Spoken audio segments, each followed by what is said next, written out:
सूअर और कुत्ते का दाना। पुराने जमाने की बात है। एक घने जंगल के पास एक छोटा सा गांव हुआ करता था। उस गांव में एक दंपति रहा करते थे। दोनों पति पत्नी बहुत ही दयालु थे। वे खेती किसानी करके अपना गुजारा करते थे। दोनों अपने गुजर बसर के लिए मौसम के अनुसार अपने बगिया में हरी सब्जियां उगाया करते थे और उसे बेचकर अपनी जरूरतमंदों को पूरी करते थे। एक दिन की बात है, वे दोनों दोपहर को अपने खेत में उपयोग किए जाने वाले कुछ जरूरी उपकरण लेने बाजार जा रहे थे। उसी रास्ते में एक सूअर और एक कुत्ता मिल गए। दोनों बहुत भूखे थे। सूअर ने कहा, दादी जी मुझे कुछ खाने को दो, उसके बदले मैं आपके लिए हल चलाऊंगा, घर का सारा काम कर दूंगा। कुत्ता बोला, दादी जी मैं बहुत दिनों का भूखा हूँ, कुछ खिला दो तो तुम्हारा दास बन जाऊं। बूढ़ा बूढ़ी थे, बहुत ही दयालु, तो उन्होंने सूअर और कुत्ते से कहा, अभी तो है हाथ खाली, घर आ जाओ तो खिला दो भरकर थाली। बूढ़ा और बूढ़ी दोनों सूअर और कुत्ते को घर ले आए और पेट भर खाना खिलाया। वादों के मुताबिक सूअर और कुत्ता बूढ़ा बूढ़ी के काम में हाथ बटाने लगे और दोनों प्यार से रहने लगे। लेकिन कुछ दिनों के बाद कुत्ता को लगा कि बूढ़ा बूढ़ी सूअर को ज्यादा प्यार करते हैं और उसे ज्यादा अच्छा खाना देते हैं। उधर सूअर को भी लगा कि बूढ़े दंपति कुत्ते को ज्यादा प्यार करते हैं और उसे ज्यादा अच्छा खाना देते हैं। इसी बात को लेकर दोनों के बीच लड़ाई झगड़ा होने लगे।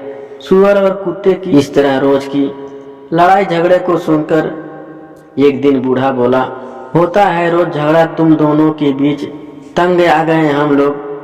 तुम लोग सोचते जो हो इतने बातें नीच, फिर भी हम देंगे तुम दोनों का एक मौका, जो जीते उसे मिलेगा खाना सबसे अच्छा। दोनों राजी हो गए। बूढ़े से पूछने लगे कि क्या इम्तिहान होगा और उस इम्तिहान में कैसे पास होना है। बूढ़े ने दोनों को खेत में हल चलाने को कहा और यह कहा कि खेत की मिट्टी में जिनके पैरों के निशान अधिक मिलेंगे उसी को सबसे ज्यादा मेहनती माना जाएगा और खाना उसी को दिया जाएगा। अगले दिन सूअर एकदम सवेरे उठकर हल लेकर खेत में चला गया और जी जान लगाकर मेहनत करने लगा। उस समय बूढ़ा बूढ़ी गहरी नींद में थे। कुत्ते ने देखा अभी मालिक मालकिन उठे नहीं हैं, थोड़ी देर और सो लूं, यह सोचकर वह सोता रहा। कुछ देर बाद बूढ़ा बूढ़ी नींद से जागकर घर के कामकाज करने लगे। फिर उन्हें याद आया कि आज तो सूअर और कुत्ते का इम्तिहान लेने का दिन है। दोनों में से कौन ज्यादा मेहनत कर रहा है यह देखने के लिए खेत में चले गए। कुत्ता उसी पल का इंतजार कर रहा था। जैसे ही बूढ़ा बूढ़ी खेत की तरफ आगे बढ़ने लगे, वह दूसरा रास्ता पकड़कर खेत में चला गया और जहां सूअर हल चला रहा था वहां पहुंचकर इधर से उधर भागने लगा। इस तरह भागने की वजह से उसके पैरों के निशान सूअर से ज्यादा हो गए और उसके बदन में मिट्टी भी बहुत ज्यादा लग गई। जब बूढ़ा बूढ़ी पास आए तो सूअर बोला, आप लोग देखिए कौन मेहनत ज्यादा कर रहा है। कुत्ता बोला, हाँ देखिए देखिए, जिनके पैरों के निशान ज्यादा होंगे तो वही मेहनती ज्यादा होगा। कुत्ते की बातों को सुनकर बूढ़ा बूढ़ी को भी यही लगा कि पैरों के निशान देखना ही सबसे ज्यादा आसान तरीका होगा।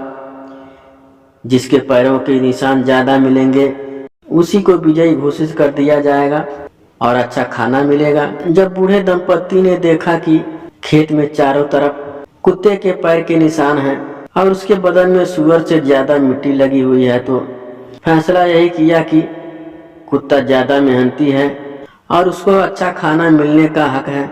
बूढ़े दंपति के फैसले से नाखुश होते भी सूअर को उनका फैसला मानना पड़ा। घर आकर बूढ़ी ने सूअर को खाने के लिए चावल का छिलका दिया और कुत्ते को मांस मछली के साथ चावल दिया।